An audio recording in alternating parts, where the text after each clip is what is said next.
First of all, I have to say, how about our young choir and our young vocalists, huh?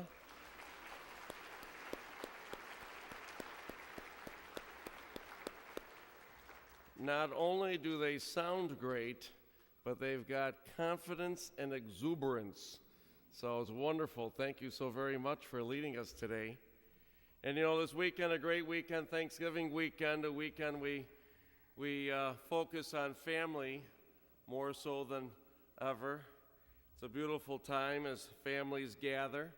It's a great weekend always here at St. Greg's because the benches seem to get a little longer.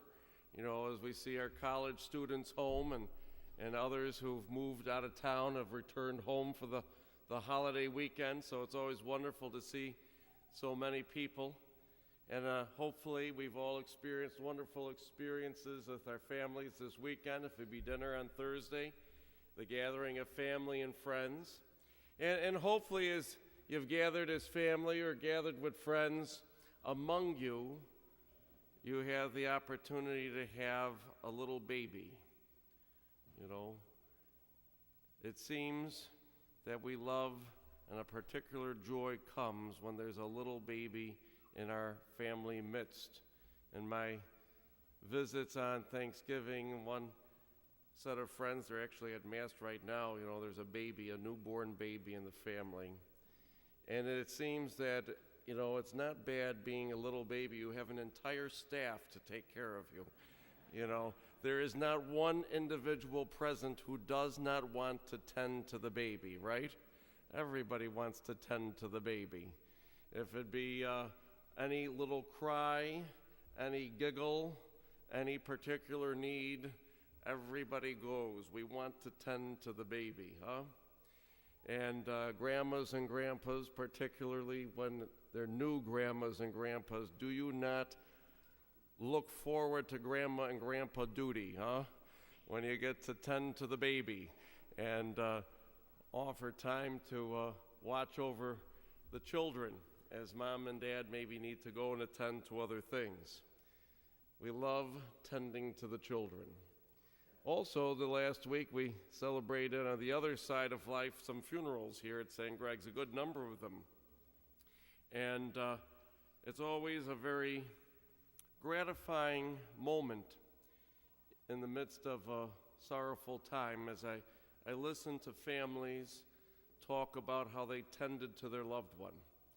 If it be their parents or grandparents, brother or sister, someone who was ill, and they tended to their every need to the point that they breathed their last. You know, this idea of tending is what we need to consider today. If you listen carefully as Aidan read the first reading, the word tend came up 3 times. We were told very clearly that God is going to tend his sheep, which means God is going to tend to you and me, the members of his body. 3 times we were reminded that God tends his people. And we also heard then a lengthy list of things that God will also do if we do not allow him to tend to us and we kind of go our own way for a little while. And it was a lengthy list. What did we hear from Ezekiel? God looks after his sheep. He rescues his sheep. He pastures his sheep. He gives the sheep rest. He seeks out the sheep who are lost. He brings back the stray. He binds up the injured, and he heals the sick. 8 additional things that God does for his sheep, for you, for me, those who follow him. Ultimately, he wants to tend to us if we allow him to take care of every need, but sometimes maybe we don't allow that to fully take place, and so sometimes other issues crop up, and the Lord comes and takes care of all those. So in the end, what is it we hear at the end of Ezekiel? The same story we hear really in the gospel. If we do not allow God to tend to us, and in these different conditions, 8 of them listed, if we do not allow God to take care of us, then God will destroy us. Fear of judgment. God will destroy the sleek and the strong. He will judge the sheep. We hear that. So we need to remember to allow God to tend to us. Now, what does it mean to tend? I almost got in trouble at the 4 o'clock Mass because my freshman English teacher, Mr. Dolsky, was present. And I defined a transitive verb. And he came to me at the door and he said, "I am very proud of you. You did it correctly." You know, to tend is a transitive verb. And what's a transitive verb? How many of you remember sentence diagramming? We used to do that in the old days. I don't think the kids do sentence diagramming today. You know, we used to diagram sentences, Transitive verb. A transitive verb is an action verb expressing a doable activity, like to sing, to kick, to paint, to clean. It's an action verb. It's an action word, a doable activity. And the second part of a transitive verb means someone receives or something receives this doable action. So, to sing for the congregation, to kick the ball, to paint the canvas, to clean our room. How many of our children are told to clean their room, You know, transitive verbs. Take that transitive verb to the first reading. God tends his sheep. God tends his sheep. What does that mean? That God himself is the one who's going to care for us, watch over us. God himself is the one who takes charge of us.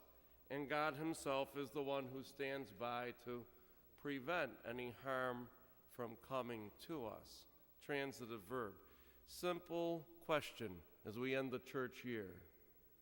Do you allow God to tend you? Do you allow God to tend you? It's a very important question. You know, all of us kind of melt down when we have a little baby that needs tending, and we all want to run and take care of the baby.